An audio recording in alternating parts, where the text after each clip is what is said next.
sekarang saya cuma pengen tahu nih mereka ini ke depan ini setelah Prabowo jadi presiden berani nggak gitu? Berani nggak ngata-ngatain Pak Prabowo sama seperti mereka ngata-ngatain Jokowi? Kan Pak Jokowi selama ini dikatain apa aja nggak pernah respon. Contohnya aja ada seorang dokter yang diwawancarai di podcast gitu yang bilang bahwa contohnya nih, ini mempermalukan Anies kalau menurut saya bang. Bahwa Anies itu diperlukan oleh PBB, bakal diminta menjadi sekjen PBB.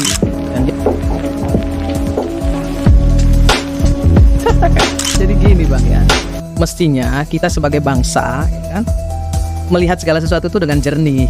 Kita lihat Indonesia gitu loh ya, jangan ngelihat kok skupnya yang kecil-kecil gitu ya. Misalnya kaliber dari pakar hukum tata negara, kemudian tokoh-tokoh besar ngeributin fufu-fafa, itu menurut saya itu benar-benar receh banget gitu loh. Nggak masuk akal gitu ya. Masa yang begituan diperdebatkan sampai tarik ulat leher gitu. Itu juga menurut saya nggak konstruktif gitu bang. Memalukan kalau menurut saya. Seperti nggak masuk akal ya. Nggak masuk akal. Ya. Masa sampai sejauh itu tidak rasionalnya ya? Nah itu dia. Bingung kan? Kalau orang-orang besar yang harusnya memikirkan bagaimana program-program pemerintah ini bisa sampai ke tangan rakyat, kemudian menjadi maslahat bagi rakyat, gitu kan? Atau kalaupun memang mau bicara soal penegakan hukum, maka bukan presiden yang diubek-ubek. Ubek-ubek dong itu KPK, ubek-ubek itu polisi, ubek-ubek itu Bareskrim, ubek-ubek itu kejaksaan, gitu harusnya. Iya. Satu-satu dirunut gitu. Ini orang korengan pun Jokowi yang salah gitu. Iya. Itu yang mengerikan menurut saya. Rumah mereka kejatuhan batu pun Jokowi yang salah gitu.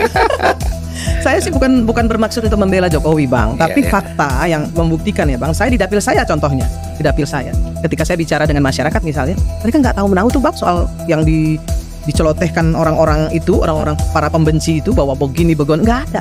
Mereka bilang bahwa Pak Jokowi membangun Indonesia dengan sangat baik. Itu yang terjadi di bawah. Iya. Maka saya selalu bilang, coba deh kita belajar untuk bicara clear. Kalau bagus bilang bagus, kalau nggak bagus kita kritisi.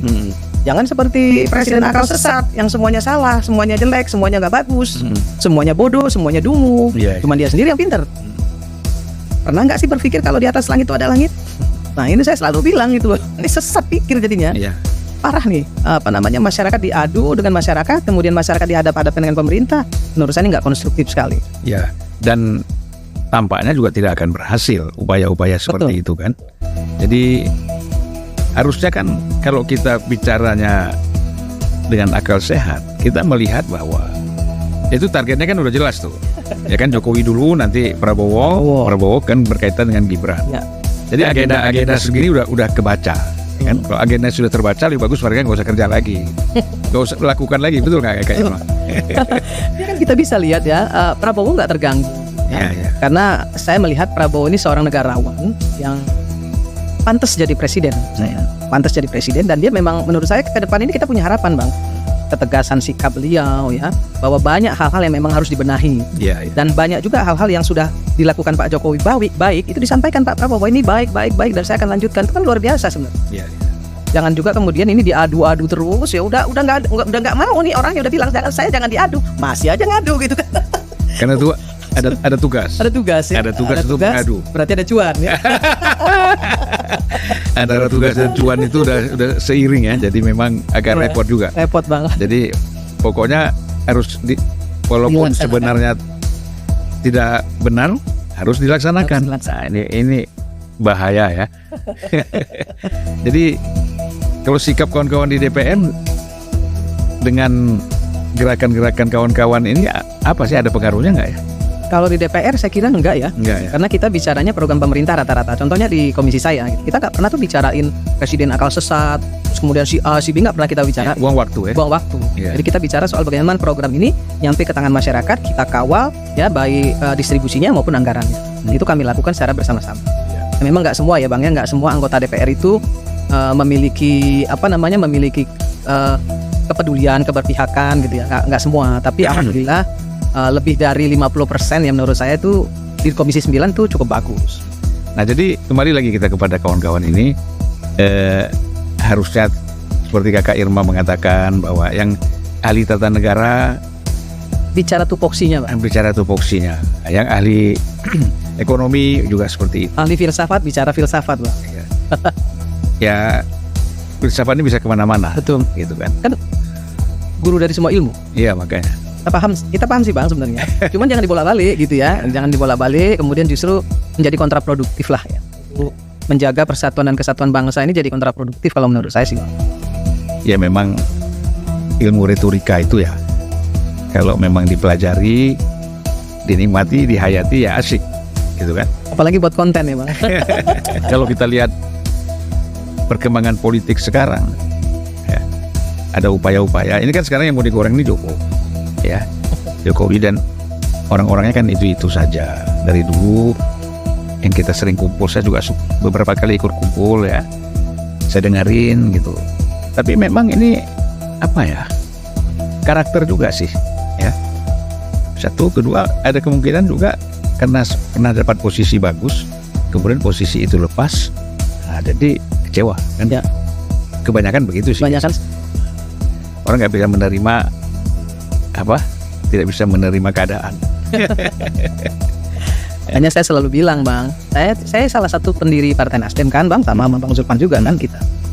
Ya kalau misalnya Partai Nasdem suatu hari mungkin saya nggak nyaman di Partai Nasdem, mungkin saya akan pensiun Bang. Itu apa saya ribut-ribut? Iya. Itu apa saya bicara hal-hal yang menurut saya nggak konstruktif untuk saya? Ya saya paling saya pensiun aja Bang.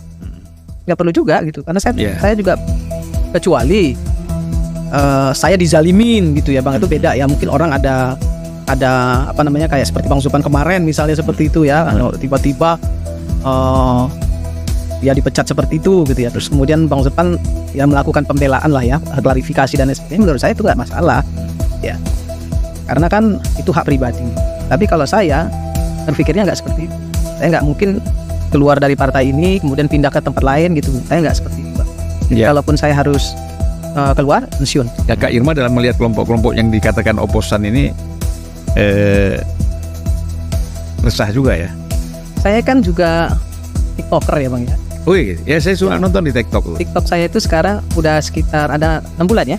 6 bulan itu sudah 35 ribuan ya. Followers. Kemudian yang like itu sudah lebih dari 300 dan sampai kalau yang kemarin TikTok saya yang kemarin yang soal bola itu sampai 1 juta, 1,1 juta. Iya. Yang like. Cuma TikTok itu ada monetesnya ya. Iya. Tapi nggak apa-apa. Di situ sering saya jawab sih Bang. Saya sering memberikan pelurusan. Misalnya contoh soal bahwa Pancasila itu bukan ideologi negara, misalnya, atau ada yang menyebut bahwa Madinah dan Mekah itu bukan negara Islam gitu kan. Itu saya lurusin. Saya beritahu ke publik bahwa Mekah dan Madinah itu adalah bagian dari Arab Saudi, dan Arab Saudi itu adalah negara Islam. Gimana bisa kalau Mekah dan Madinah bukan negara Islam, sedangkan orang non muslim tidak bisa masuk ke situ. Hanya tanah haram. Dia orang yang nggak ngerti Islam jangan ngomong misalnya seperti itu. Saya lurusin tuh Bang. Saya lurusin di TikTok ya. Kemudian saya meluruskan juga misalnya hal-hal seperti apa yang harusnya yang diperdebatkan di podcast ataupun di TV-TV gitu ya, nggak cuman fufu-fafa misalnya kan.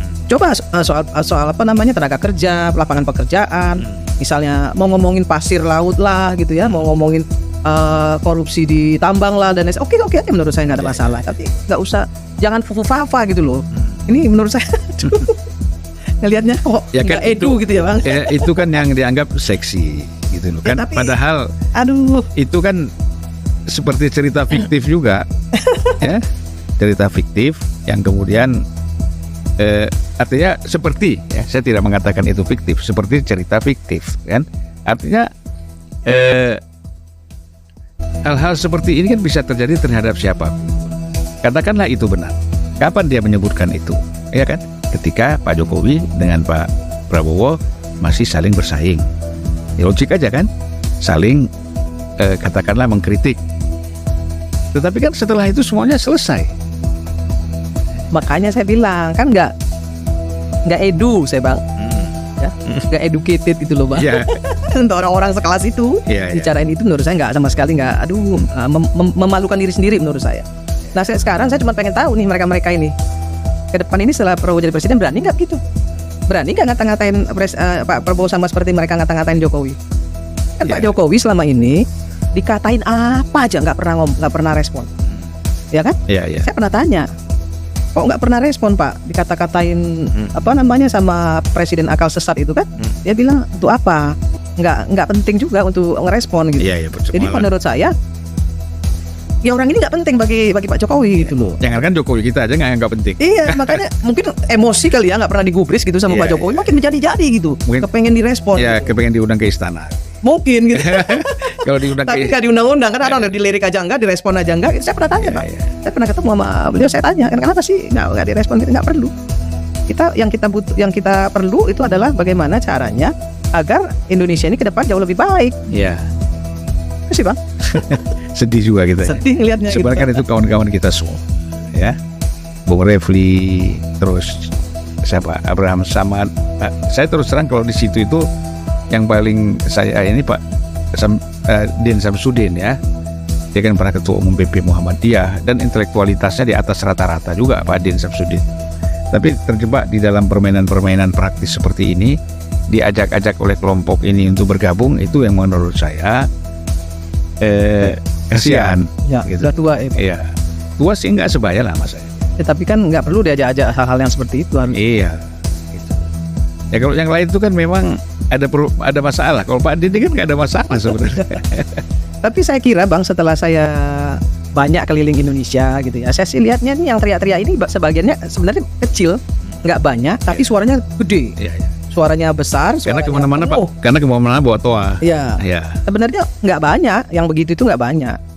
Cuman karena mereka itu berada di podcast, di media dan lain sebagainya, jadi kelihatan seperti besar gitu ya. Sebenarnya suaranya yang besar tapi orangnya nggak besar. Lah itu karena selalu yang mereka angkat itu kan mereka menggunakan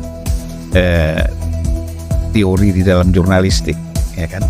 Kalau orang digigit anjing itu biasa. Nah, mereka mau bikin ini orang yang menggigit anjing. Iya kan? Itu supaya jadi berita. Jadi dibalik-balik. Nah, ternyata coba dikontenin lah. Nah, ternyata respon dari masyarakat tadi kan dari pengalaman Kakak Ira, dan kita jalan kemana-mana juga nggak ada responnya. Ya. Dan ini kan mereka harapkan bahwa respon itu bukan hanya sekedar simpatik, respon itu dalam bentuk gerakan. Ya. Dan orang kan mau ikut gerakan kan harus kenal dulu siapa mereka. Dan yang sudah kenal tahu nggak bakal mau ikut. Ini backgroundnya udah diketahui semua kok, ya kan? Dulu punya jabatan, sekarang nggak punya jabatan. Ya contohnya aja ada seorang dokter yang diwawancarai di podcast gitu, yang bilang bahwa contohnya nih, ini mempermalukan Anies kalau menurut saya Bang. Bahwa Anies itu diperlukan oleh PBB, bakal diminta menjadi sekjen PBB, dan dia nggak level lah kalau cuma sekedar presiden gitu kan. Dan bilang juga bahwa Anies itu dibutuhkan oleh dunia karena untuk mengamankan perang dunia ketiga. Itu kan hal-hal yang bodoh menurut saya. Sangat bodoh. Tapi kok bisa gitu ya misalnya seorang Bambang Wijoyanto gitu mewawancarai orang itu, kemudian bicara seperti itu tuh gimana gitu ya. Itu Refli Harun juga ikut-ikutan mewawancarai misalnya kan, untuk hal-hal yang begitu. Menurut saya kan Refli ini anak muda yang harusnya ya, menurut saya nih, karena saya kenal baik dengan beliau, menurut saya ini anak sebenarnya dibutuhkan oleh negara ini gitu, untuk membangun negara ini dengan kecerdasannya. Dia kan profesor Bang, masih muda. Katanya belum profesor. Saya nggak tahu, kan suka disebut profesor. Katanya belum. Oh belum ya Bang ya. Saya kira sorry. Minta ini. Saya kira untuk seorang Refli gitu. Iya kakak sorry ya. Saya kira Indonesia butuh beliau lah gitu ya. Dia untuk bisa ikut membangun bangsa ini ke depan. Jangan justru terbawa-bawa dengan orang-orang yang seperti ini. Saya sih terus menyayangkan gitu. Karena saya tahu itulah Refli, Din Samsudin kan cerdas gitu. Cerdas dia. Ya oleh karena itu kita mengharapkan bahwa setiap orang itu kan harus mempunyai sikap yang jelas gitu. Jangan bermain di dalam pragmatisme. Kalau nggak suka, kemudian ada peluang, kita manfaatkan untuk meningkatkan tensinya, gitu kan? Tadi lah, misalnya Anies diminta jadi sekjen PBB, logikanya nggak ada, ya kan? Apalagi bilang bahwa Gibran nggak akan dilantik, yang akan dilantik tuh Anies bersama Prabowo. Lucu lagi kan? Bukan sama Puan lagi, sama Anies.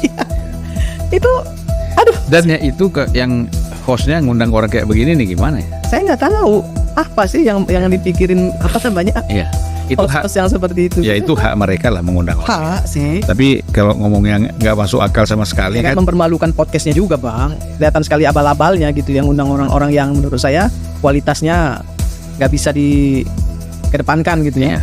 Dan ya buat mereka itu mungkin yang paling penting Setiap orang yang nggak suka sama Jokowi silakan hadir. untuk menghujat. Emang hobi kayaknya. Iya. Itulah Kakak Irma. Kak, ada acara lagi habis ini? Alhamdulillah habis kemarin dari sidang MPR. Sehari ini sudah nggak ada lagi, sudah ditetapkan pimpinan DPR sudah ditetapkan, MPR sudah ditetapkan, kemudian DPD juga sudah. Belum ada agenda lagi nih Bang sampai tanggal 20. Karena nanti kan setelah tanggal 20 kan AKD mulai ditetapkan. Jadi kalau ketua DPR sudah definitif? Sudah. Tidak ada perubahan MKD ya? Nggak ada. Baguslah. Artinya riuh rendah. Ya. Riuh keributan-keributan ini. Saya ngelihat sih Puan Bang, Ibu Puan menurut saya sih konstruktif ya. Saya juga belajar melihat bagaimana Bang Taufik sebelumnya kan. Saya lihat Mbak Puan sudah banyak sekali mulai mengikuti pola pikirnya Bang Taufik gitu kan, itu tidak konstruktif sekali gitu ya. Buat banyak gebrakan-gebrakan yang saya lihat itu justru menguntungkan PDIP sebenarnya Pak Puan ya, dengan sikapnya yang elegan seperti itu. Saya itu bagus. Ya ini kan bisa mengkonsolidasi kekuatan-kekuatan yang ada di DPR ya, dan di partai politik. Itu kan bukan kerja mudah. Itu kan memang harus ada keterampilan, kekhususan juga. Nah ini mungkin yang nggak disadari oleh kawan-kawan lain yang ada di DPR dan di PDIP yang berseberangan sama Puan ya. Kakak Irma, kita hampir 40 menit nih ngobrol. Kalau ada closing statementnya? Ya, closing statement saya berpesan kepada seluruh masyarakat Indonesia, yuk kita jaga persatuan dan kesatuan bangsa. Karena kalau kita ribut terus ya, kesejahteraan kita hari ini yang sudah bagus ya, sudah relatif bagus, mungkin tidak akan lebih bagus dari hari ini kalau kita terus dalam situasi dalam situasi saling caci maki ya, selalu melempar isu-isu negatif, kemudian menghadap-hadapkan rakyat dengan pemerintah. Saya kira jangan maulah ya diprovokasi untuk hal-hal yang tidak konstruktif seperti itu. Dan saya yakin kok masyarakat juga nggak peduli dengan segala hiruk pikuk yang selalu disampaikan oleh oknum-oknum ini. Cuman sekali lagi kepada masyarakat Indonesia, kita dukung pemerintahan Pak Prabowo Gibran ini karena saya yakin Pak Prabowo Gibran ini akan membawa Indonesia ke depan menjadi lebih baik lagi. Fondasi yang sudah diletakkan Pak Jokowi sudah bagus, dan tentu akan dibuat oleh Pak Prabowo akan lebih bagus lagi. Saya yakin nggak mungkin dia lebih turun dari apa yang dilakukan Pak Jokowi. Saya kira itu Bang.